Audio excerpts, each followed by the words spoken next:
Hello friends, পুরাতন গাড়ি YouTube চ্যানেলে জানাই আপনাদের অনেক অনেক স্বাগত। ফ্রেন্ডস, আজকে আমি আপনাদের জন্য নিয়ে এসেছি Maruti Suzuki Ertiga VXI BS4 silver কালারের লো মেনটেন্যান্স গাড়ি। মারুতি সুজুকি আর্টিগা এর প্রচুর ডিমান্ড।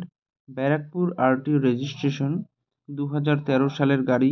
2028 পর্যন্ত ট্যাক্স এবং ফিটনেস আপ টু ডেট করানো আছে। একদম ফ্রেশ কন্ডিশনের গাড়ি, 70% অরিজিনাল পেইন্টের গাড়ি। গাড়িতে কোথাও কোনো স্ক্র্যাচ নেই এবং অ্যাক্সিডেন্টের কোনো রেকর্ড নেই। Second owner car. গাড়িতে থাকছে halogen headlight, fog light, AC, music system, power steering, all power window, auto fold mirror, electronic adjustable mirror, নতুন seat cover, parking sensor, all brand new tyre with wheel cap. পুরো গাড়ি servicing করানো আছে। গাড়িতে কোথাও কোনো কাজ নেই। গাড়ি চলছে মাত্র 85,000 কিলোমিটার। গাড়ির মালিক গাড়ির দাম রেখেছেন মাত্র 3,75,000 টাকা।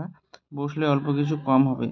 ফ্রেন্ডস, গাড়িটি যদি আপনাদের পছন্দ হয়ে থাকে তাহলে স্ক্রিনে দেওয়া নাম্বারের সঙ্গে যোগাযোগ করুন অথবা কমেন্ট বক্সে কমেন্ট করুন।